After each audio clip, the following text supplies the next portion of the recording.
Alright, so this is kind of exciting. I've recently been back to work on the Seeburg SS-160 jukebox, and as you can see I've got the Selectomatic record changer assembly home with me, because the mechanism itself needs to be cleaned, lubricated, and readjusted. After I'd finished reassembling the automatic control unit, the solid-state control unit, and putting that back in the machine, the 32-volt circuit fuse had an issue of just blowing out all the time, and the carriage was actually stuck in the center of travel. And I fiddled with the motor, lubricated it, tried to get it spinning and everything, but I wasn't having any luck until today when I went back and I manually rotated the mechanism here until it got out of that spot in the middle of the track, and I managed to move it far over enough to the right to where it would trip the reversing switch, which is mounted just down here at this little paddle. And I got it set up, flipped the service switch on, jumpered the fuse connection with a multimeter to check the current, and then fired it up, and to my surprise and amazement, the carriage actually kicked into gear and started running back and forth. And it did stick in the center again. I went back and I took some rubbing alcohol and I cleaned every inch of the track and then re-greased it and tried it again, and after that I got rid of the sticking problems. This thing hasn't been operated in quite some time, so I've been putting a light amount of lithium grease on the gears, putting some drops of light oil in the motor bearing cups. But for reference, the unit should look like this when it's actually traveling back and forth.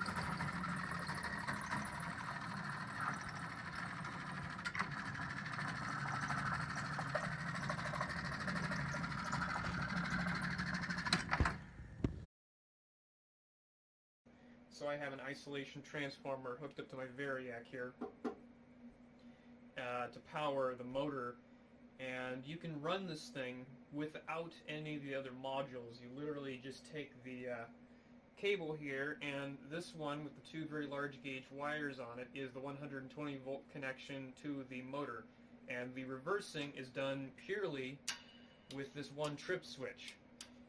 Now, of course, normally the carriage will scan twice and then return to the far left side and shut off if it doesn't find a selection with the control units hooked up, but without them the unit will just endlessly scan back and forth, and that's fine. It's not hurting anything. And it gives me a good way to test the reject and all that other functionality, because the entire play mechanism is operated with one main solenoid effectively. When this lever right here, this guy right here, when this is down, this unit is in travel. But as soon as that lever flips up, that is, the Tormat system detects the record that you want, it will trip the relay to enter as a solenoid, which will pull in, changing the clutch mechanism from the scan mode, and will engage the assembly that actually lifts a record up, puts it in front of the platter, clamps it, and then applies the tone arm to it and goes through that whole rigmarole. And then once this gets done, the tone arm will go all the way up, and there's a magnetic reed switch right here, a small bar magnet mounted on this, and once it actually gets all the way up there, it'll click that and it'll reject the record. Now you can manually force it into rejection by flipping that arm back down, and that'll kick it back out. The problem I'm having right now is the arm that actually scoops the record up and flips into play position and drops it back down is not lifting. And that action actually allows the unit to go from the play mode back to scan, and the last time we tried it, while I was able to get it playing, it would stay in the play mode because it would never there's something in the way the cams and everything are set up. It's a very complicated mechanical piece. So let me show you what the scan looks like, provided I've got it in that mode. There we go.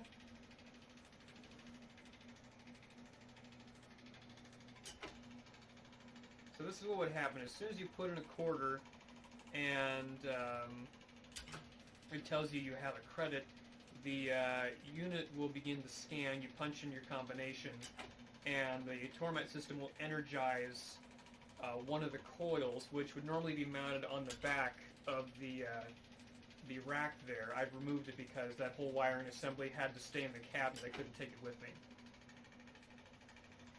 And we're going to go ahead and shut this guy off here. The other trick with this is that I have to manually align it with a record to demonstrate the play function. So I'm going to try and line this up with the record in the very last slot here. And this will take a little bit of doing. Not clicking this is because there's a pair of spring-loaded flaps that actually toggle along the rack there to help index it. Alright, we want to be right about there-ish. The arm needs to be centered directly underneath the record we want to play, otherwise this won't work. We're going to go ahead and we're going to flip this lever here, and we're going to see what it does. However, the problem right now is the arm is not working, so we'll see what happens. Yeah, so we see the clamp kicks in, the tone arm applies, and then normally once we got this down here it would reject, but because we don't have that circuit hooked up, it doesn't do anything. So then we kick that back up right there, that rejects it, and then away we go.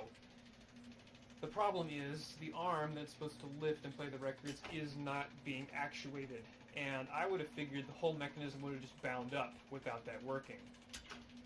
So right now what I've got to do is figure out from the original manual how to remove the carriage assembly from all of this, which you can do. It just lifts right off, but you got to figure out how to disconnect it from all this nonsense.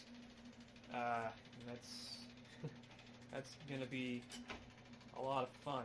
I've also been working on just cleaning all the grime off. The paint is in great shape, but just cleaning and re-greasing everything is going to be a big help. And I also need to look at replacing the spring on the clamp, because without enough pressure placed on this puck right here, the record will not, it'll slip as it's being spun, because there's nothing else on there. It's just being pressed between two pieces of metal.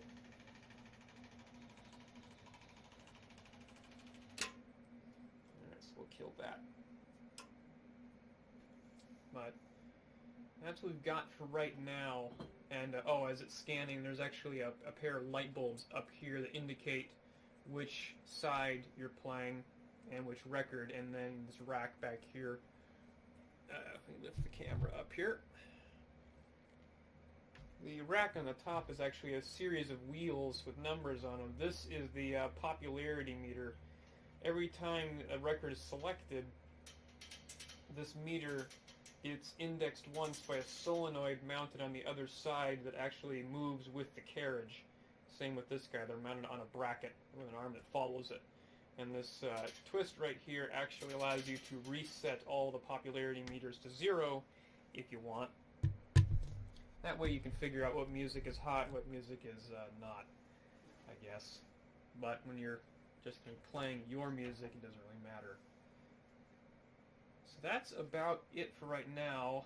I'm going to have to wait a little while before I can start tearing into this. I've got a few other things I need to deal with. And that'll be the first big job, is getting everything away from the carriage unit to get this separated out so I can work on all the adjustments, then get it remounted and continue on those, and hopefully when we get it reinstalled, it'll actually pop a record out and put it back the way it should. Because I have tested the play assembly, the cartridge is so good, if we get audio out of it. I actually have the amplifier with me. That's just over there on my table. And the amp does work, although it has a lot of electrolytic capacitors that need to be replaced. and the volume it produced was pretty substantial. I had to crank it down a good amount, but the unit took a little while to start playing at the right speed. The automatic the speed control unit for 45 RPM did eventually kick in the way it should have and start playing at the right speed, but I also noticed that besides the lack of clamping force, the amount of spring tension on the stylus was a little low, and it was having trouble staying firmly on the record. It was skipping just a little bit. But it does successfully get to the reject groove at the end to trigger the reed switch and that whole assembly there, so that all works. So for the most part, electromechanically the unit works. It accepts a quarter, it scans, it successfully selects the record, but right now it just won't put it into play position and then put it back. So hopefully we can have that done within a week, I would hope.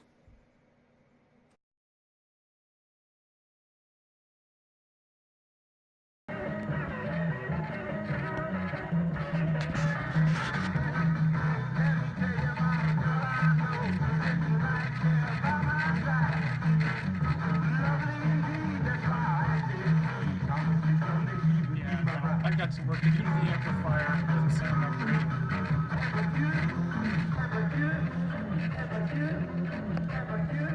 Skip it again.